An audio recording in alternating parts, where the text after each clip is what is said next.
welcome to The Gathering. I am Brittany. I'm Felicia. And I am Janelle. Happy Sunday, Gather fam. We are here to share a very, very special celebration. We are honoring fathers today. Can I get a whoop whoop for the dad? Whoop whoop whoop fathers. We are honoring all of the dads out there, the ones who are present and helpful, the ones who are trying their very best, and the ones who are living life to the fullest with their kids. And this was so important to us because we all have different relationships with our dads. And because of that, we decided to interview and highlight some different dads that we have in our lives. Yes, we wanted to highlight the fact that fatherhood looks different depending on your family dynamic. And so we wanted to represent different types of roles and blends and bonds when it comes to fatherhood. So today we have dads representing blended families. We have new dads. We have seasoned dads that are also single dads. So we wanted to make sure that we highlighted the different ways that you can still stand up and be very present and impactful in your children's lives, but it doesn't have to look one way, because there's only one way to do it, and it's the right way, and that's just to be present. Absolutely. So which dad have you brought to the gathering, Britt? So I am bringing my oldest brother. Well, I'm the oldest, but the one right under me, he is a new father. So he is representing our new dads. He is the father of my beautiful, the apple of my eye, my heart, my niece, who will be 1 year old very soon. So that's who I'm bringing, my brother Dwayne. And Corley, who are you bringing for our gather fam?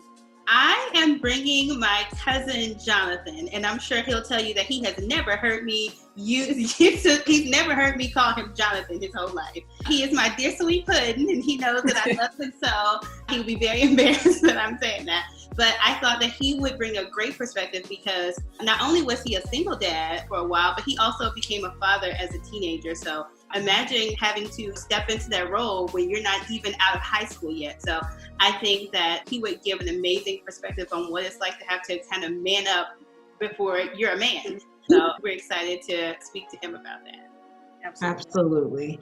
And what about you, man? What about me? I am bringing on my sweet, precious husband, Philip. He is a new father. We just had a baby who's 4 months old. And then also he was a father before I met him. So he's the dad of a blended family. And that dynamic has been very interesting, very challenging, and very rewarding. And I think a lot of people can share the sentiment when it comes to blended families. So I'm really excited about talking to him, and we are excited about talking to you guys. So stay tuned to meet our dads. We can't wait. Hi everybody, this is Brittany, and I am sitting here with my brother Dwayne, and we are going to interview him about his experience as a first-time father. But tell us a little bit about yourself and children ages. All right. My name is Dwayne Price. Most people call me Deuce. Daughter, his name is Tende. She will be 1 year and 1 month, so pretty excited about that. Yay. And tell them what Tende means, because it's a very powerful name. For sure.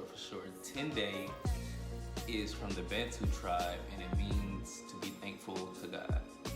She's the best. So we're gonna just jump into a couple of questions. Again, he is a first-time father. So like we said before, we wanted to interview dads that had just different backgrounds and represented different aspects of fatherhood. So he is our first-time father.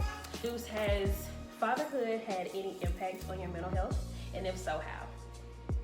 Yes, fatherhood has impacted my mental health, both negatively and positively. I would say that in the negative realm, initially, you get a sense of fear that isn't debilitating, but more so just a sense of uncertainty. And so when you feel that, while you take your steps, step by step, one step at a time, it's still weird. It's like you're stepping in the dark. You don't know where that next stair is. So. Yeah. That makes sense. So there was a lot of uncertainty and just a lot of kind of moving in the uncertainty, but still having to move forward. But positively, I would say that it has made me incredibly strong mentally. it's given me a sense of I'll do anything for an individual, and so that sense is something that I've never really had before, and so I think that in that way my mind has definitely been changed.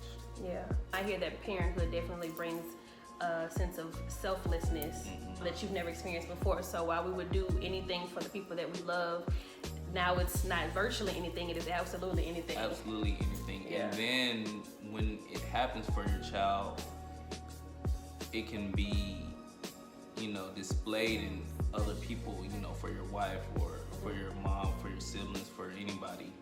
That once you have a child, it's like, okay, I'll really do whatever it takes for anybody at any moment. Yeah, it just I hear that it elevates you as a person For sure. once you become a parent. So now you are your best in not just that role, but in all your roles. You have leveled up, as the people say. So that's cool. Okay, and what is the most important lesson you think you want to instill in your children? So the most important lesson for my daughter and for any children that come after would definitely to be hold God first in every aspect of your life. Make sure you praise Him in all things that you do, and just ensure that your purpose is to continuously spread His message, spread His word, and that is to love one another. Yeah. So I think that is a very strong message. I think that was probably the most important lesson that our parents wanted to teach us. So instilling that into your family, I think, is quite natural, but happy to hear that. I'm so proud of this man right here. I'm just so proud. I get a little choked up, but I'm just so proud of him, and I just love to see you in your role of husband and father. What is your favorite part of fatherhood? I would say that my favorite part of fatherhood would definitely be the growth.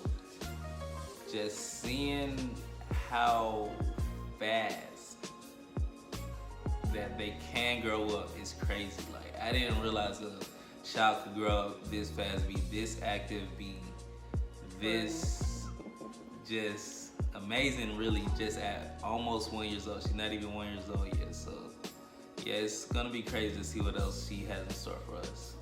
Absolutely. So thank you so much for joining us and adding to our interview of fathers. As a first-time father, I'm sure that it's just so much that you're still learning, and I think it's important to capture all those moments, so thank you for being a part of that. We'll see you later. All right, see you later, guys. Alrighty, guys, welcome back to the gathering. I am here with my cousin Jonathan, and as I was telling you guys before, he has never heard me say that before. I don't know if you ever heard me call you Jonathan, because it's never happened. No, I'm usually used to talk. Yeah, or my personal favorite. You're right, pudding. Puddin'. Yeah. Only me. I'm the only one that calls him Puddin', and I have been for many, many years. That's very true. Yes, so I wanted to bring my cousin Jonathan here so he can talk about being a very young dad and a single dad for a while. So, Puddin', tell us a little about yourself. Well, like you said, my name is Jonathan Stokes. I'm currently 34. I have 5 daughters, and I had my first daughter when I was finishing my last year in high school. Real quick after high school, I got custody of her when she was 2, had full custody up until now. But now I do have 5 daughters. So yeah, it's a lot. It's a lot. It's a lot of estrogen. Yes.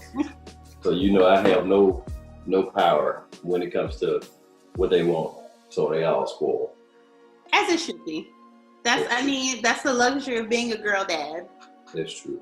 That's very true. Our first question is, what do you wish you had known before becoming a father? For me, what I wish I had known is when you have children and fatherhood, a lot of what you'll be birthing is the relationship you have with the significant other you birth the kid with.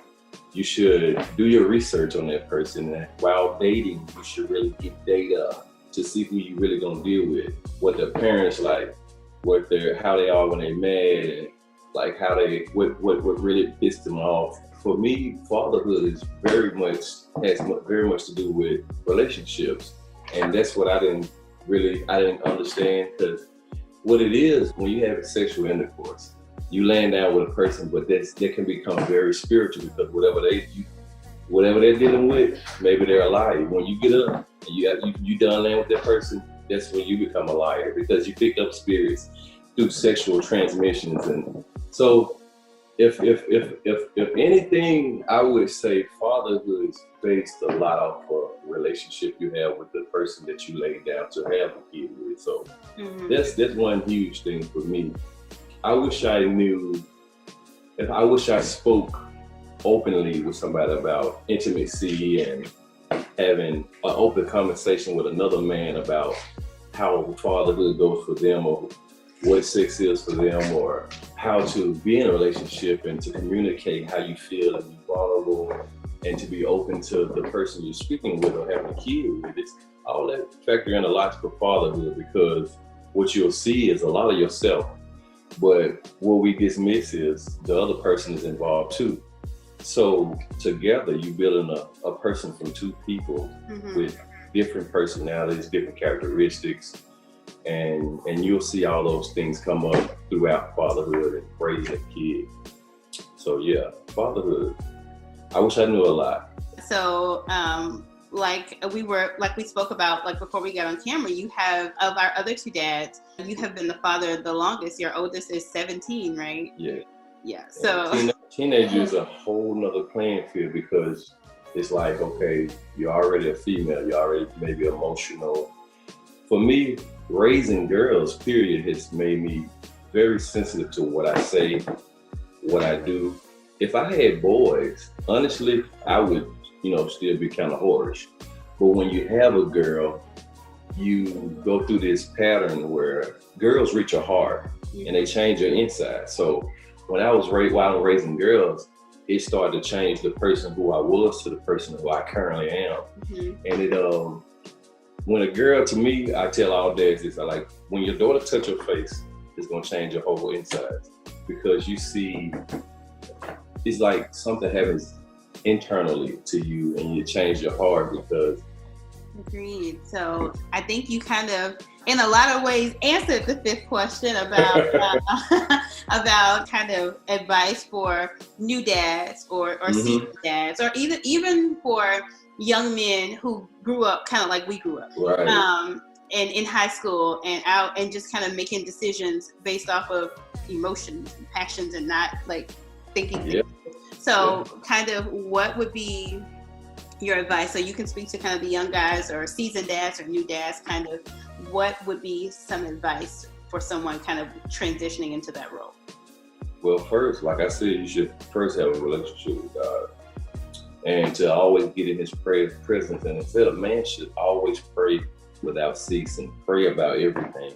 Because what you're coming to realize, if you got a relationship with God, he will expose all the false relationships in your life. And the older you get and the more you become intimate with God and have that relationship with God, God will show you how to be a father through the Holy Spirit. He'll show you what you need not to do, what you need not to say. It'll make you very cautious of what you speak out of your mouth. But for the young guys, just understand fatherhood has a lot to do with relationships. First, your relationship with God the Father. Then your relationship with yourself. Do you love yourself? Are you ready to settle and be a father? Because it's a huge responsibility. And also the relationship you have with the woman that you're laying with. Do you plan to marry that woman? Because that's a major part. And marriage is a huge responsibility for the man. He told us to love the woman like he loved the church. That's major. Like, that's a lot of responsibility. And a lot of people don't think, oh man, I'm gonna go hit this and do this and blah, blah, blah. And then you got a baby on the way. And so protection is major, because nowadays, with everybody being so free to do whatever they want to do, and social media encouraging everything, use some protection. Build a relationship with God, get you some protection while laying down with these people. Get to know that person, date them, and get data and understand their history and their parents and how they were raised, because a lot of us are raised off of just, it's not love, it's just we raised off survival. we're trying to survive off of how we cope with things, and it's a lot. So get yourself in a position to receive love and to understand fatherhood and watch your father. You come from a mother and father in a full house of people. You have to look at the relationship you have with your father. So the biggest thing for me is get a relationship with God, and everything go from there. God will align you and place you in the place you need to be to meet who you need to meet. Well, those are all of our questions. So thank you so much for participating in our Father's Day video. I definitely feel like your words are going to help so many young dads, even older dads, because age doesn't necessarily mean anything. Like you can you could be 40, 50, tons of kids and still need growth. And so it's never too late to change your relationship with your dad. It's never too late to change your relationship with your kids. So I think your words are definitely going to hit home for a lot of people. So I appreciate you so much. Absolutely, no problem. I appreciate you guys asking me to be a part of it. Of course. Hi everybody, today we are here highlighting fathers for Father's Day, and today I have with me my husband, and I'll let him introduce himself and tell you guys a little bit about his fatherhood journey. Hello everyone, my name is Philip and I am a father of two. I have this beautiful baby girl right here with my beautiful wife Janelle, and then I have a child from a previous relationship, my beautiful baby boy Elijah. And so I am a father of a blended family, and things get interesting that time. They do get interesting. They get interesting. Okay. They just do. So done. And that is all right. So we're going to talk to you a little bit about fatherhood and ask you a couple of questions just to get your take, your real life take on fatherhood, what it looks like for a young dad with a blended family. So what would you say were your initial thoughts before you became a dad? Like when you just found out that you were about to have a baby? I was like, honestly, like I was so scared, so nervous. I was not ready for that responsibility of being a dad. Me and my son's mother were going through a rough time. We had a hard time accepting it. I still remember calling my mother and saying, "Hey mom, my ex-girlfriend's pregnant." And she's like, okay.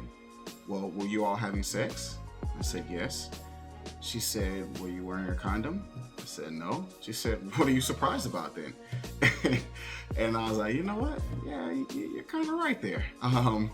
That's very true. So with time and a lot of prayer, I was able to accept it, and not just accept it, but thoroughly enjoy it.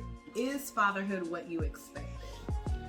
Well, truth be told, my father was in the military from the time I was born to my junior or sophomore year of high school. So I never had a example or expectation of a father because he literally was never there. He was on deployment here, there, and everywhere, and it was just me, my mother, and my siblings. So it was just us, raising us. So I don't know what a dad, I didn't have an expectation of what a dad looks like. Of course I seen what you see on TV or on the movies, what you hear on the radio, what have you, but I knew it had to be more than that, and I knew that it was going to be more than just what he was providing, which was financial support at the time. So my expectations were really vague, blurry, and I had to form my own expectations once I became a father. I had to realize what it took. I had to realize it was more than just getting a paycheck, being a provider, being there in the morning when they need their diaper changed, or they're hungry, or they're crying just because they're crying. Sometimes there's no rhyme or reason for the reason why your children are crying. So I had to figure that out. I had to figure it out the hard way. And truthfully, with this little one, it's almost like me starting over, because when I had my son, we weren't living together, none of the above. So all the day-to-day things I did not see. The diaper changes daily, the breastfeeding, bottle feeding, things of that nature. I was there as much as I possibly can, but I just started my job, so I couldn't take maternity leave. I had to work, so I couldn't be there every day, and we weren't really that tight, me and his mother. So that just added injury to insult. You're supposed to be there for your child, but at the time I was very immature, and I wasn't ready to overlook our differences to be there for my son. And I was actually like that for almost a year, until I woke up one day and I was like, no more. I'm not going to be like this. I'm going to be a better dad, and I'm going to set a positive example for my little man. Awesome. So because of your expectation, well, rather your experience with your father, you really didn't form expectations. And then when you did, you were already in the thick of it because now you're a dad, which I could definitely see how that might be overwhelming or, cause you to feel nervous or anxious or concerned about your ability to parent. So I'm really happy that you took the time to build your own expectation, and then when you weren't doing, I guess, what was the best, you took time to get better at that. That's very, very positive. So what would you say now that you look back at those things? What is your absolute favorite part of fatherhood? The day-to-day, watching them grow, watching her go from just getting home in the hospital and us being like, okay, what do we do now? We don't have a nurse coming in. We don't have a button that you can push if something happens really quick. We don't have the lash specialist teaching her how to breastfeed and things of that nature. It's just us in the thick of it. And just watching this seed grow, it's amazing. It's truly amazing to think that she wasn't even able to hold something, nevertheless hold it, put it in her mouth, and now she's doing all of the above, holding her head up. When I pick her up, it's different holding her now versus when she was first born. She was so fragile, like you didn't want to, I can't change her diaper, because what if her booty falls off? I don't know. Right. Like, I was just so scared because it was so new for me.